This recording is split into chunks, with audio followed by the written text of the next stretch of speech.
पहला प्रश्न है, रीता अपनी कक्षा में सीखने के लिए आकलन और सीखने के आकलन दोनों का प्रयोग करती है। तो वह बच्चों की प्रगति और उपलब्धि स्तर को जानने के लिए करती है। ऑप्शन ए इसका सही जवाब है साथियों। अगला प्रश्न है, राष्ट्रीय शिक्षा नीति 2020 में तैयारी कक्षा या बाल वाटिका की स्थापना प्रस्तावित है। तैयारी कक्षा या बाल वाटिका के लिए बच्चे की आयु सीमा क्या है? इसका सही जवाब है ऑप्शन बी, 5 वर्ष की आयु से पहले। अगला प्रश्न है, शिक्षा से मेरा अभिप्राय बच्चे और मनुष्य के शरीर, मन और आत्मा के सर्वोन्मुखी विकास से है। शिक्षा की यह परिभाषा किसकी देन है? तो यह परिभाषा राष्ट्रपिता महात्मा गांधी की देन है। साथियों, अगर अभी तक आपने शिक्षक भर्ती प्रथम पाली का आंसर क्वेश्चन नहीं देखा है तो इस वीडियो के डिस्क्रिप्शन पर दिए गए लिंक के माध्यम से देख सकते हैं साथियों। चलिए अगला प्रश्न देखते हैं। वेव-वात्स्की के अनुसार निम्न में से किसके लिए समीपस्थ विकास के क्षेत्र का उपयोग करना चाहिए? तो इसका सही जवाब है ऑप्शन बी, शिक्षण और मूल्यांकन में। अगला प्रश्न है, प्रभाविकता का नियम निम्नलिखित में से किस सीखने के सिद्धांत का प्रतिफल है? तो इसका सही जवाब है ऑप्शन ए, उद्दीपन अनुक्रियात्मक सिद्धांत।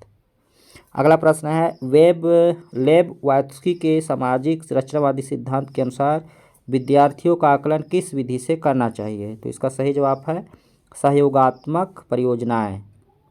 अगला प्रश्न है, एनसीएफ 2005 विभिन्न विषयों के अलावा और किन पाठ्यचर्या क्षेत्रों को भी महत्व देता है? तो इसका सही जवाब है ऑप्शन डी, जो ऑप्शन दिए हैं, कला शिक्षा, स्वास्थ्य और शारीरिक शिक्षा, काम और शिक्षा, शांति के लिए शिक्षा, सभी क्षेत्रों पर पाठ्यचर्या क्षेत्रों को महत्व देता है साथियों। अगर अभी तक आपने हमारे चैनल को सब्सक्राइब नहीं किया है तो सब्सक्राइब कर लीजिए। हम इसी तरह का छत्तीसगढ़ सामान्य जानकारी एवं रोजगार संबंधी जानकारी समय समय पर लाते रहते हैं साथियों। चलिए अगला प्रश्न देखते हैं। विचार मंथन विधि के प्रयोग से शिक्षक बच्चों में निम्नलिखित में से किसका विकास करता है? तो रचनात्मकता का विकास करता है, ऑप्शन सी। अगला प्रश्न है, निम्नलिखित में से कौन सा विकल्प जीन पियाजे द्वारा प्रदत्त पूर्व संक्रियात्मक अवस्था की विशेषता को दर्शाता है? इसका सही जवाब है ऑप्शन ए, अहम केंद्रित विचार। अगला प्रश्न है, शिक्षा का अधिकार अधिनियम 2009 के अनुसार एक विशेष कक्षा में बच्चों का नामांकन किसके आधार पर प्रस्तावित किया गया है? इसका सही जवाब है ऑप्शन ए, बच्चे की सामाजिक आर्थिक स्थिति के अनुसार।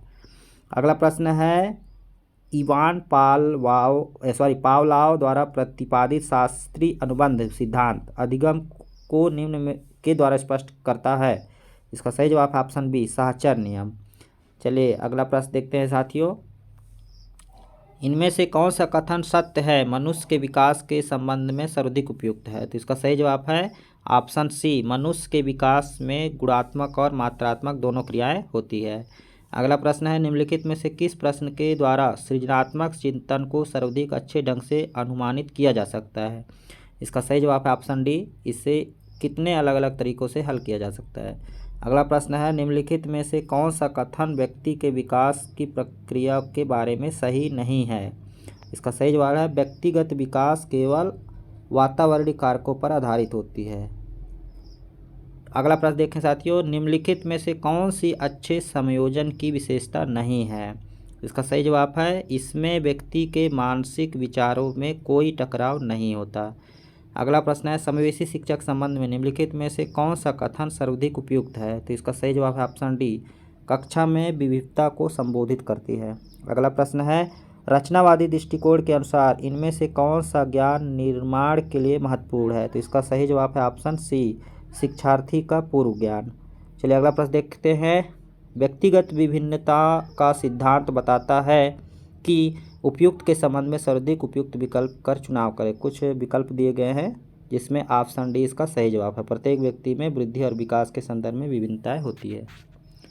अगला प्रश्न है, लॉरेंस कोहलबर्ग के अनुसार नैतिक विकास की वह अवस्था जिसमें लोग सामाजिक मानदंडों के अनुसार व्यवहार करते हैं को कहा गया है? इसका सही जवाब है ऑप्शन बी, नैतिकता का परंपरागत स्तर।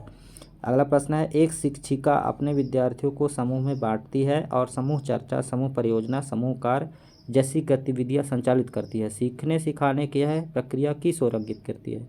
इसका सही जवाब है ऑप्शन डी, सामाजिक गतिविधियों से सीखना। अगला प्रश्न देखें साथियों, शिक्षा का अधिकार अधिनियम 2009 की कौन सी धारा शिक्षकों के कर्तव्य से संबंधित है? तो ऑप्शन सी, धारा 24 शिक्षकों के कर्तव्यों से संबंधित है साथियों। अगला प्रश्न देखते हैं, पूर्व अनुभव के आधार पर संवेदना को अर्थ प्रदान करना कहलाता है, तो प्रत्यक्ष ज्ञान कहलाता है। ऑप्शन डी इसका सही जवाब है। अगला प्रश्न है, शिक्षा नीति 2020 के अनुसार बच्चे के मस्तिष्क के कितने प्रतिशत का विकास 6 वर्ष की आयु के पूर्व हो जाता है, तो 85% से अधिक। अगला प्रश्न है, निम्नलिखित में से कौन सी बच्चों के लिए सीखने की प्रक्रिया नहीं है, तो परिपक्वता ये सीखने की प्रक्रिया नहीं है। चलिए अगला प्रश्न देखते हैं साथियों, रवि पढ़ाई से अच्छा है परंतु अक्षरों शब्दों को पढ़ने समझने में कमज़ोर है, उसकी गणितीय समझ अच्छी है, रवि निम्नलिखित में से किस विकास में से ग्रसित है, तो डिसलेक्सिया इसका सही जवाब है। साथियों आपको बता दें, डिसकैलकुलिया मतलब होता है गणितीय अक्षमता, डिसग्राफिया मतलब होता है लेखन संबंधी अक्षमता, और डिसलेक्सिया मतलब पढ़ने संबंधी अक्षमता, और डिस्फेजिया का मतलब होता है भाषा संबंधी अक्षमता। साथियों महत्वपूर्ण क्वेश्चन है। अगला प्रश्न देखते हैं, निम्नलिखित में से कौन सी समाजीकरण करने की प्रमुख अभिकरण है, तो इसका सही ऑप्शन बी इसका सही जवाब है। साथियों अगला प्रश्न देखते हैं, कोलबर्ग के नैतिक विकास के सिद्धांत के अनुसार एक शिक्षक को बच्चे में नैतिक मूल्यों की स्थापना के लिए क्या करना चाहिए, तो इसका सही जवाब है बच्चों को नैतिकता एवं मूल्य संबंधी सामग्री पढ़ने को देनी चाहिए। साथियों चलिए अगला प्रश्न देखते हैं, इनमें से कौन सा प्रतिभाशाली बच्चे का लक्षण नहीं है, तो ये मौलिक चिंतन नहीं करते प्रतिभाशाली बच्चे। अगला प्रश्न देखते हैं, शिक्षण मुख्य रूप से खाली स्थान के द्वारा किया जाना चाहिए, तो कुशल एवं प्रशिक्षित शिक्षकों के द्वारा किया जाना चाहिए। साथियों अगला प्रश्न देखते हैं, जीन पियाजे के अनुसार विकास की किस अवस्था में बच्चे वैज्ञानिक चिंतन करना शुरू कर देते हैं, तो इसका सही जवाब है ऑप्शन डी औपचारिक संक्रियात्मक अवस्था, अमूर्त संक्रियात्मक अवस्था भी इसको कहा जाता है। साथियों ये थे बाल विकास के महत्वपूर्ण 30 क्वेश्चन। चलिए अब हिंदी के क्वेश्चनों को देखते हैं। इसमें पहला क्वेश्चन है, लिपि का अर्थ है, तो लिपि का अर्थ है ध्वनि चिन्ह का लिखित रूप, ऑप्शन डी इसका सही जवाब है। साथियों अगला प्रश्न है, शब्दों के शुद्ध उच्चारण का विकास किया जाता है, तो ऑप्शन सी इसका सही जवाब है वाचन शिक्षण द्वारा। अगला प्रश्न है, तदत का विलोम शब्द है, तो तदत का विलोम शब्द है आदतत, ऑप्शन बी इसका सही जवाब है। वास्तुनिष्ठ परीक्षा की विशेषता होती है, तो इसका चारों ऑप्शन सही है, वैधता, विश्वसनीयता, वास्तुनिष्ठता, ये उपरोक्त, इसका ऑप्शन डी इसका सही जवाब है। अगला प्रश्न है, निम्नलिखित में से सघोष व्यंजन कौन से हैं, तो अंगा, इया, अड़ा, ना, अभा ये सघोष व्यंजन है, ऑप्शन सी इसका सही जवाब है। अगला प्रश्न है, मेघ बरसने लगा में किस तरह की क्रिया का प्रयोग हुआ है, तो संयुक्त क्रिया का प्रयोग हुआ है, ऑप्शन सी इसका सही जवाब है। अगला प्रश्न है, वाक्य के कितने आवश्यक तत्व माने गए हैं, तो वाक्य के 4 आवश्यक तत्व माने गए हैं, ऑप्शन डी इसका सही जवाब है। अगला प्रश्न है, लोकोक्ति के प्रमुख भेद हैं, लोकोक्ति कोई भेद नहीं है, एक ही भेद है। साथियों अगला प्रश्न है, वाम प्रयत्न के अनुसार व्यंजनों कितने भेद हैं, तो व्यंजन के 2 भेद है। साथियों अगला प्रश्न है, निम्नलिखित वर्णों में किन वर्णों का उच्चारण कंठ तालव्य से होता है, तो च और इया, ऑप्शन ए इसका सही जवाब है। चलिए आगे बढ़ते हैं।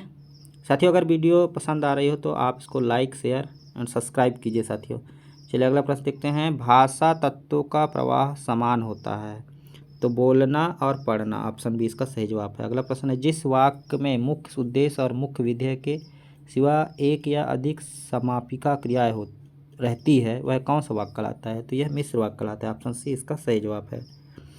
अगला प्रश्न है, भरसक शब्द में समास है, तो अव्ययी भाव समास है। साथियों ऑप्शन सी। प्राथमिक स्तर के विद्यार्थियों को पढ़ाते समय आप हिंदी भाषा संबंधी किस पक्ष पर सर्वाधिक बल देंगे, तो भाषा प्रयोग पर, ऑप्शन सी। अगला प्रश्न, निम्नलिखित अव्यक्ति का साधन नहीं है, तो देखिए अव्यक्ति का साधन इसमें से वाद विवाद नहीं है, ऑप्शन डी इसका सही जवाब होने वाला है। अगला प्रश्न है, वह लड़का जो कल आया था पढ़ने में तेज है, इस वाक्य में सर्वनाम है, तो ऑप्शन डी संबंधवाचक सर्वनाम है। महेश्वर शब्द का संधि विच्छेद है, तो महाधन ऐश्चर्य, महेश्वर, ऑप्शन बी। किंचित कौन सा विशेषण है, तो यह है ऑप्शन सी परिणामवाचक विशेषण है, किंचित परिणामवाचक विशेषण। निम्नलिखित वाक्यों में से अशुद्ध वाक्य का चयन कीजिए, तो देखिए इसमें से अशुद्ध वाक्य कुछ दिए गए हैं, वाक्य दिए गए हैं जिसमें अशुद्ध वाक्य है, ऑप्शन बी बागों में विविध रंगों के फूल है, बागों में विविध रंगों के फूल है, ये अशुद्ध वाक्य साथियों। अगला प्रश्न देखते हैं, अनाधिगत में प्रयुक्त प्रत्यय है। अनाधिगत, गत प्रयोग, गत जो प्रत्यय है मतलब बाद में, गत प्रत्यय बाद में लगता है, उपसर्ग पहले, तो गत तो इसमें ऑप्शन दिया नहीं है, तो ये इसको हमें कमेंट पर बताएं कि इसका सही आंसर क्या होगा साथियों। चलिए अगला प्रश्न देखते हैं। अगला प्रश्न है, निम्नलिखित तत्भव तत्सम शब्दों में अनुचित जोड़ी का चयन कीजिए। तो अनुचित जोड़ी है कंघी कंकड़ी, ऑप्शन बी। अगला प्रश्न, निम्नलिखित में से कौन सा मूल्यांकन के त्रिकोण का भाग नहीं है। तो इसका सही जवाब है ऑप्शन बी, शैक्षिक उद्देश्य। अगला प्रश्न है, किसी कक्षा के अंतर्गत आने वाली कोई दूसरी कक्षा का वाक्यांश होगा, सॉरी कथा है इसमें, किसी कथा के अंतर्गत आने वाली कोई दूसरी कथा का वाक्यांश होगा। तो इसका सही जवाब है ऑप्शन सी, अंत कथा। अगला प्रश्न है, कलेजा फटना इस मुहावरे का अर्थ होगा। तो इस मुहावरे का अर्थ है दुख से पीड़ित होना। कलेजा फटना मतलब इसमें इसरा करना भी होता है, इसमें जो ऑप्शन दिया है तो उसमें इसरा करना तो नहीं है, तो ऑप्शन सी इसका सही जवाब होगा, दुख से पीड़ित होना।